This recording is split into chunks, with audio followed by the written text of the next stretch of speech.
2026 চনৰ মেট্ৰিক আৰু এইচএছ দিব বিচৰা ষ্টুডেণ্টে বিভিন্ন সময়ত মোক প্ৰশ্ন কৰে যে এইবাৰ 2026 চনত প্ৰি টেষ্টৰ প্ৰশ্ন কাকতৰ পৰা ফাইনেল পৰীক্ষাত প্ৰশ্ন আহিবনে নাই বা 2026 চনৰ মেট্ৰিক আৰু এইচএছৰ প্ৰশ্ন ক'ৰ পৰা বেছি অহাৰ সম্ভাৱনা আছে। গতিকে আজিৰ এই ভিডিঅ'টোত মই এই দুইটা টপিকৰ ওপৰত তোমালোকৰ লগত আলোচনা কৰিম। ভিডিঅ'টো খুব দৰকাৰী তোমালোকৰ কাৰণে, সম্পূৰ্ণৰূপে চাবা। মই তোমালোকক বেলেগতকৈ অলপ বেলেগকৈ বুজাই দিম। আচলতে এইবাৰ 2026 চনত মেট্ৰিক আৰু এইচএছৰ কুৱেশ্যন পেপাৰ ক'ৰ পৰা অহাৰ বেছি সম্ভাৱনা আছে। তোমালোকে কুৱেশ্যন ক'ৰ পৰা চালে তোমালোকৰ মেট্ৰিক আৰু এইচএছ পৰীক্ষাত কমন পৰিব সেইটো তোমালোকে জানিব পাৰিবা। ভিডিঅ'টো সম্পূৰ্ণৰূপে তোমালোকে চাবা। তো ষ্টুডেণ্টছ, প্ৰিভিয়াছ ইয়াৰৰ পৰা কুৱেশ্যন অহাটো এইটো বহুত পুৰণি ছিষ্টেম। আগতে যেতিয়া মেট্ৰিক আৰু এইচএছ পৰীক্ষা হৈছিল তেতিয়া প্ৰিভিয়াছ ইয়াৰৰ পৰা 30% বা 40% কুৱেশ্যন ৰিপিট হৈছিল। কিন্তু 2024 চনত বা 2025 চনত খুব কম সংখ্যক কুৱেশ্যন প্ৰিভিয়াছ ইয়াৰৰ পৰা ৰিপিট হোৱা দেখা গৈছে। তাৰমানে প্ৰিভিয়াছ ইয়াৰৰ পৰা কুৱেশ্যন বা প্ৰি টেষ্টৰ পৰা কুৱেশ্যন ৰিপিট হোৱা খুব কম দেখা গৈছে 2024 আৰু 25 চনত।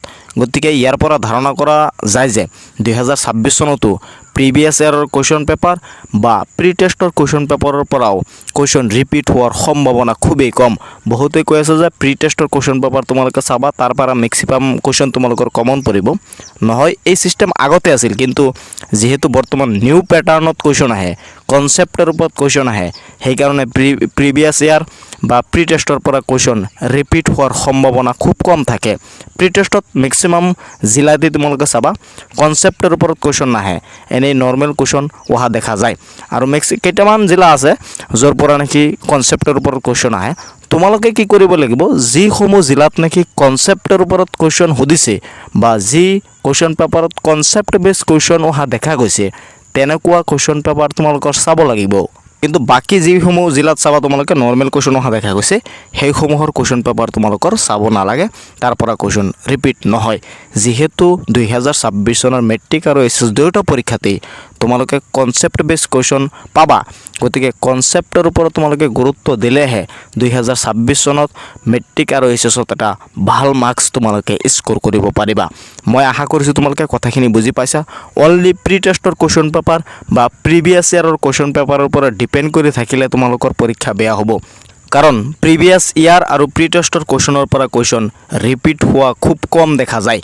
গতিকে তোমালোকে এইসমূহ কথা ধ্যান দিব লাগিব, কনচেপ্টৰ ওপৰত গুৰুত্ব দিব লাগিব, কনচেপ্ট ক্লিয়াৰ কৰি তোমালোকৰ পঢ়িব লাগিব। বেছি সময় তোমালোকৰ পৰীক্ষাৰ মাজত নাই। জানুৱাৰী মাহত মাত্ৰ 20 দিন আছে আৰু ফেব্ৰুৱাৰী মাহত মাত্ৰ 10 দিন। 1 মাহ সময় তোমালোকৰ হাতত আছে। এই 1 মাহ সময় তোমালোকৰ খুব গুৰুত্ব দি পঢ়িব লাগিব। যিসমূহ কুৱেশ্যন পেপাৰত কনচেপ্ট বেছ কুৱেশ্যন আছে সেইসমূহ জিলাৰ কুৱেশ্যন পেপাৰ তোমালোকে প্ৰেক্টিছ কৰিবা। মই তোমালোকক মানা কৰা নাই, প্ৰি টেষ্টৰ কুৱেশ্যন চোৱা, প্ৰিভিয়াছ ইয়াৰৰ কুৱেশ্যনো চোৱা, কিন্তু কনচেপ্টৰ ওপৰত অহা কুৱেশ্যনসমূহ তোমালোকে বেছি গুৰুত্ব দিব লাগিব। কাৰণ তোমালোকে জানাই যে 2026 চনৰ মেট্ৰিক আৰু এইচএছ পৰীক্ষাত কনচেপ্টৰ ওপৰত কুৱেশ্যন আহিব। মই আশা কৰিছোঁ তুমি কথাখিনি ধুনীয়াকৈ বুজি পাইছা। ভিডিঅ'টো শ্বেয়াৰ কৰি দিবা যাতে সকলোৱে চাব পাৰে। এইখিনি কথা তোমালোকক বহুতেই নকয়। বহুতে কৈ আছে যে প্ৰি টেষ্টৰ কুৱেশ্যন তোমালোকে বেছি চোৱা, প্ৰি টেষ্টৰ কুৱেশ্যনৰ পৰা কুৱেশ্যন আহিব। মই কৈছোঁ তোমালোকে চাবা যে প্ৰি টেষ্টৰ কুৱেশ্যনৰ পৰা বা প্ৰিভিয়াছ ইয়াৰৰ কুৱেশ্যনৰ পৰা বা খুব কম সংখ্যক কুৱেশ্যন তোমালোকৰ মেট্ৰিক পৰীক্ষাত দেখা পাবা। যিসমূহ কুৱেশ্যন আহিব এইসমূহ কুৱেশ্যন কৰি তোমালোকে পাছ কৰিব নোৱাৰা। গতিকে তোমালোকে সাৱধান হৈ যোৱা আৰু 1 মাহ সময় তোমালোকে কনচেপ্টৰ ওপৰত গুৰুত্ব দি ভালকৈ প্ৰিপাৰেশ্যন কৰা। তো লগ পাম পৰৱৰ্তী ভিডিঅ'ত কিবা নতুন টপিকৰ সৈতে। চাই থাকিবা তোমালোকৰ আপোন চেনেল টেক অফ MH।